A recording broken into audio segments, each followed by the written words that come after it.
नमस्कार प्यारे दर्शकों, मैं अमित भटनागर आपका अपने YouTube चैनल में एक बार फिर स्वागत करता हूं। दोस्तों, हम अभी हमारी सीरीज चल रही है प्रोफेशन की, जिसमें हमने आपको इंजीनियर, डॉक्टर, IAS ये सब बताए और आज मैं आपके सामने उपस्थित हुआ हूं एक नया प्रोफेशन लेकर। दोस्तों, मैं आज बात करने वाला हूं जर्नलिस्ट या पत्रकार की। जैसा कि आप जानते हैं, हमारे देश के चौथे स्तंभ हैं ये। तो पत्रकार का योग एक बहुत विशेष योग होता है। हर एक इंसान के अंदर वो कला नहीं होती, क्योंकि इसमें बहुमुखी प्रतिभा चाहिए। इसमें या तो आपको लिखने की कला आनी चाहिए या बोलने की कला आनी चाहिए। पुराने ज़माने में तो पत्रकार बोलते थे जो न्यूज़पेपर में लिखता था, लेकिन आज के ज़माने में पत्रकार की डेफिनेशन चेंज हो गई है, क्योंकि आज न्यूज़ रिपोर्टर होते हैं, न्यूज़ प्रेजेंटर होते हैं, पूरे पूरे मीडिया हाउसेस होते हैं, उसमें डिफरेंट रोल्स होते हैं। सो पत्रकार से जो हम एक्सप्लेन करने की कोशिश करेंगे, आप समझें, जो आपके सामने बात को रखते हैं, या तो लिखित रूप में या आपके सामने प्रेजेंट करते हैं। लेकिन हम जो जर्नलिस्ट की बात कर रहे हैं, हम बात कर रहे हैं उस व्यक्ति की जिसके लेखन और बोलने की कला अप्रतिम होती है, जो न्यूज़ प्रेजेंटर भी हो सकते हैं, जिनके एडिटोरियल्स भी छपते हैं अखबारों के अंदर, कॉलम्स छपते हैं, बहुमुखी प्रतिभा के लोग। तो आइए बात करते हैं और देखते हैं क्या क्या चीज़ें हैं जो उनको एक पत्रकार बनाती हैं। मैंने यहाँ पर 2 नियम लिखे हैं दोस्तों। पत्रकार होने के लिए तीसरे, 5वें और 10वें भावों में संबंध होना जरूरी है। और दूसरा, पहले बता देता हूँ दोनों नियम, फिर मैं आपको एक्सप्लेन करता हूँ ऐसा क्यों है। और दूसरा नियम है बुध व मंगल का संबंध होना चाहिए कुंडली के अंदर। सो जब मैं कहता हूं तीसरे, 5वें और 10वें भाव का संबंध होना चाहिए, तीसरा भाव किस चीज का है? तीसरा भाव है छोटे भाई बहन का है। तीसरा भाव है बोलने का, बोलने की कला, आपके स्किल्स का, आपके हॉबीज का, राइट। तो ये जो तीसरा भाव आपके स्किल्स का है, ये आपके जो स्किल, बोलने की कला है या लिखने की कला है, वो यहाँ से आती है। और 5वां भाव किस चीज का है? 5वां भाव आपको पता है एजुकेशन का होता है, लेकिन 5वां भाव किसी चीज को किस तरीके से प्रेजेंट किया जाए उसका भी होता है। तो तीसरा भाव आया आपका आपके स्किल्स का, लिखने या बोलने की कला का। 5वां भाव आया मेरा किस तरीके से प्रेजेंट किया जाए, अपनी बात को सुसज्जित करके सही ढंग से कैसे प्रेजेंट किया जाए। अब सही है या गलत है वो तो जनता डिसाइड करेगी, लेकिन पत्रकार आज की तारीख में कुछ भी करते हैं। वो किसी भी तरीके से न्यूज़ को तोड़ मरोड़ के प्रेजेंट कर सकते हैं, और कुछ सच्चे पत्रकार भी होते हैं जो बिल्कुल जो जैसी न्यूज़ है वैसे ही प्रेजेंट करते हैं। तो हर तरह के लोग हैं दुनिया में। हम टॉपिक पर वापस लौटते हैं। बचता है 10वां भाव। 10वां भाव होता है बस आपके प्रोफेशन का, मतलब आपका व्यवसाय, नौकरी। तो 3 भाव से हमें कनेक्शन चेक करना था, तीसरे, 5वें और 10वें। ये हम चेक, मैं आपके सामने एक सैंपल कुंडली लेकर आया हूँ, देखते हैं उसके ऊपर लगते हैं नहीं लगते हैं। और अब दूसरा नियम है हमारा बुध और मंगल का संबंध। कहा गया है कि बुध जो है कलम है और मंगल स्याही है। ये क्यों कहा गया है? क्योंकि पुराने ज़माने में, जैसे मैंने आपको बताया, न्यूज़पेपर हम पढ़ते थे, तो न्यूज़पेपर में तो वो आर्टिकल्स पहले लिखे जाते थे, फिर वो छपते थे। तो न्यूज़ लिखना मतलब बुध, और स्याही जो है वो मंगल को बोला गया है। तो जिस कुंडली में बुध और मंगल का संबंध दिखे, 3, 5 और 10वें भाव का संबंध दिखे, आपको बाकी वर्क चार्ट चेक करना है। अगर तीनों वर्क चार्ट में या एटलीस्ट 2 में वो संबंध दिख रहा है, आप कह सकते हैं कि जातक पत्रकारिता में सक्सेसफुल हो सकता है। अगर किसी और प्रोफेशन में है तो आप सजेस्ट कर सकते हैं। नहीं है, कोई नवयुवक है, जानना चाहता है कि किस लाइन में जाए, आप सजेस्ट कर सकते हैं कि पत्रकार आप बन सकते हैं। तो क्योंकि बुद्ध का मतलब होता है बोलना, बुद्ध से ही बोलने की कला आती है। बात को किस तरह प्रेजेंट किया जाए, क्या वर्ड्स होते हैं, आप देखिएगा जिनका बुद्ध स्ट्रांग होता है उनके बोलने की कला बहुत अच्छी होती है, बहुत अच्छी। तो बुद्ध कारक है उसके। देखिए, मैंने कुछ सैंपल कुंडली ली है, D1, D9, माफ कीजिएगा मुझसे गलती हो गई, ये D2 नहीं है, ये D9 है। शायद मैं कुछ और सोच रहा हूँ जब मैं कुंडली बना रहा था, और D2 लिख दिया है गलती से। और ये D3 नहीं है, ये D10 है। तो ये मेरी गलती है, जिसको मैंने आपके सामने करेक्ट कर दिया है। हम हाजिर हुए आपके सामने D1, D9 और D10। सब जानते हैं D1 लग्न कुंडली तो होती ही है, D9 उसकी पूरक होती है। यहाँ पर जो योग यहाँ बन रहे हैं उसको यहाँ पर चेक करना भी ज़रूरी है, और D10 तो प्रोफेशन के लिए हम देखते ही देखते हैं।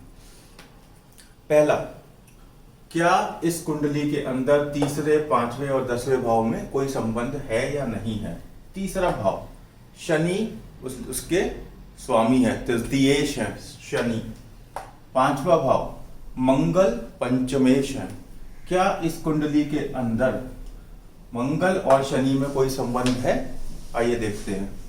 यहां से अगर हम देखें, शनि और मंगल की युति है, यानी तीसरे और पांचवें भाव में एक संबंध एस्टेब्लिश हो रहा है। अब हम देखते हैं, तीसरे पांचवें भाव का संबंध एस्टेब्लिश हो गया, क्या तीसरे पांचवें का 10वें के साथ कोई संबंध एस्टेब्लिश हो रहा है?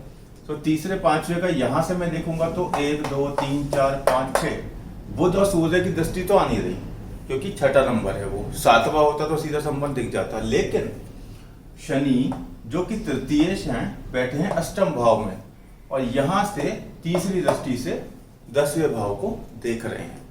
सो इनडायरेक्ट संबंध है, क्योंकि तृतीयेश और पंचमेश बैठे तो अष्टम भाव में है, लेकिन संबंध उनके बीच में है, प्लस शनि का 10वें भाव से संबंध है।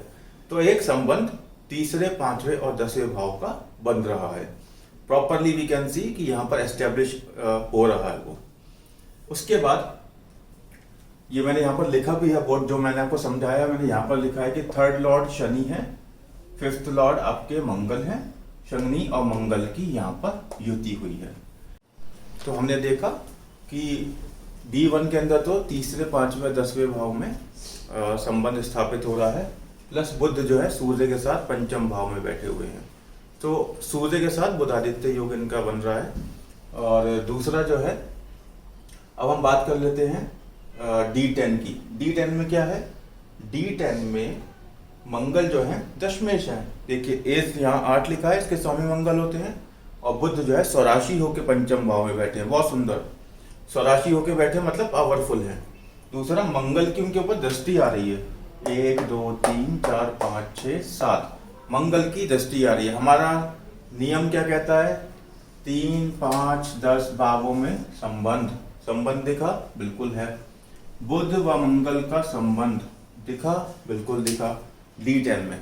देखिए मैं हमेशा बोलता हूँ जब भी मैं आपको कोई चीज़ बताता हूँ कि सारे रूल एक ही वर्ग चार्ट में फिट हो जाए, ऐसा पॉसिबल नहीं है।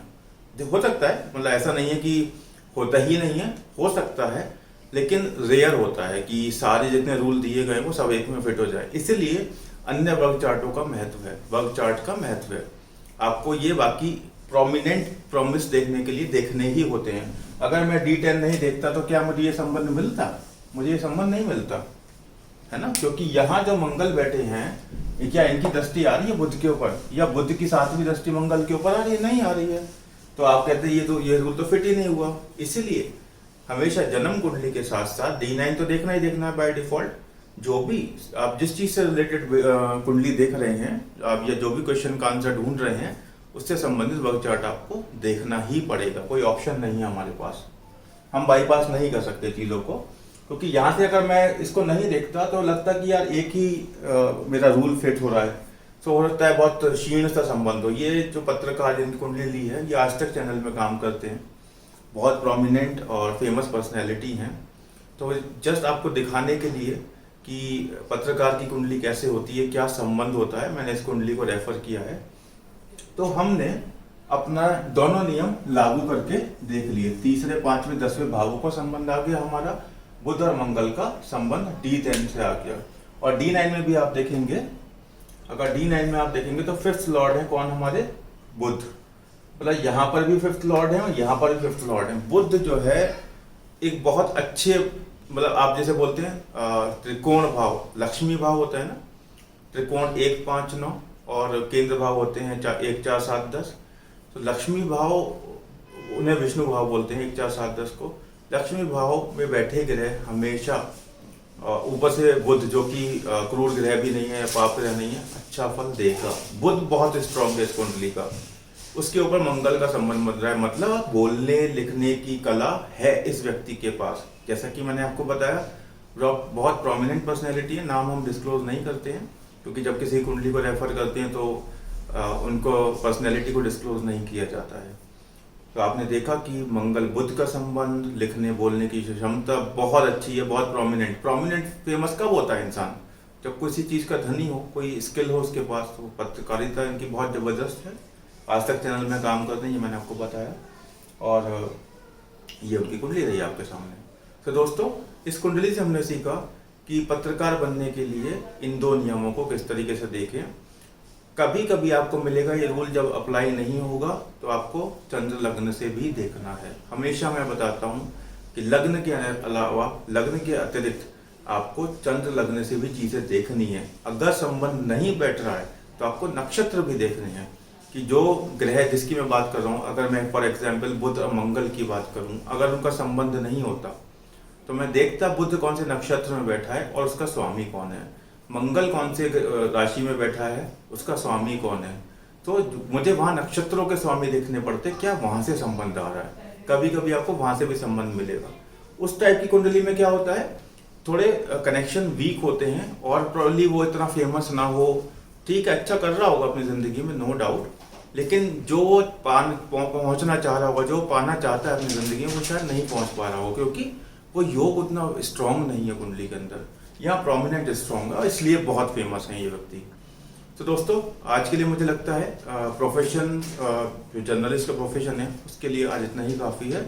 लेकिन उससे पहले कि मैं अपना वीडियो समाप्त करूं, आपसे फिर रिक्वेस्ट करूंगा, चैनल को सब्सक्राइब करिए, शेयर कीजिए और लाइक कीजिए। आप लोग जो प्यार दिखाते हैं, हमें मैसेज करते हैं, उसके लिए बहुत बहुत धन्यवाद। नमस्कार।